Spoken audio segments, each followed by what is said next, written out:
महाभारत एक प्राचीन भारतीय महाकाव्य है जिसका हिंदी सहित विभिन्न भाषाओं में व्यापक रूप से अनुवाद और रूपांतरण किया गया है।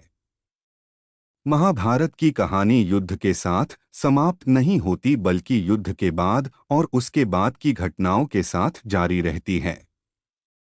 महाभारत युद्ध की समाप्ति के बाद घटी कुछ प्रमुख घटनाएं इस प्रकार हैं। अश्वमेध यज्ञ युद्ध के बाद सबसे बड़े पांडव युधिष्ठिर ने अपना अधिकार स्थापित करने और राज्य पर अपना शासन मजबूत करने के लिए एक भव्य घोड़े की बलि अश्वमेध यज्ञ किया। इस घटना ने शांति और समृद्धि के युग की शुरुआत को चिह्नित किया।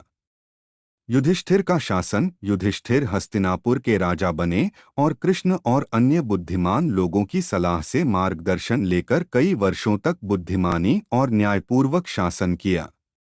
पांडवों ने समृद्धि की अवधि का आनंद लिया और उनके शासन में राज्य का विकास हुआ। कृष्ण का प्रस्थान युद्ध के बाद भगवान कृष्ण अपने राज्य द्वारका लौट आए। हालांकि बाद में एक महत्वपूर्ण घटना घटी जिसे कृष्ण का प्रस्थान कृष्ण का महाप्रस्थान के रूप में जाना जाता है। कृष्ण और उनके भाई बलराम ने अपने नश्वर शरीर छोड़ दिए और मुक्ति प्राप्त की।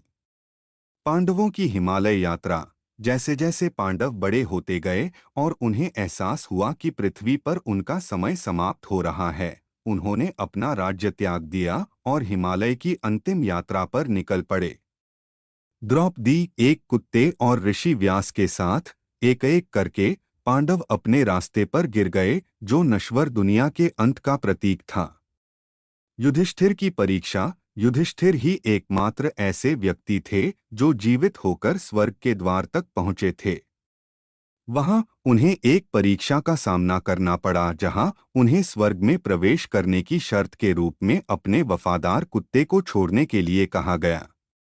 युधिष्ठिर ने कुत्ते को अपनी वफादारी और कर्तव्य का प्रतिनिधित्व मानते हुए उसे त्यागने से इनकार कर दिया और परिणामस्वरूप उन सभी को एक साथ स्वर्ग में प्रवेश करने की अनुमति दी गई। पांडवों का निधन परीक्षा के बाद पांडव स्वर्ग में अपने प्रियजनों के साथ एकजुट हो गए, जिनमें द्रौपदी, कुंती और उनके भाई शामिल थे।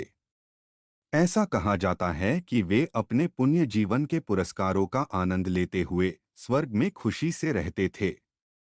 ये घटनाएं हिंदी में महाभारत महाकाव्य के समापन चरण को चिह्नित करती हैं और पांडवों की यात्रा के पूरा होने और स्वर्ग में उनके अंतिम आरोहण का संकेत देती हैं।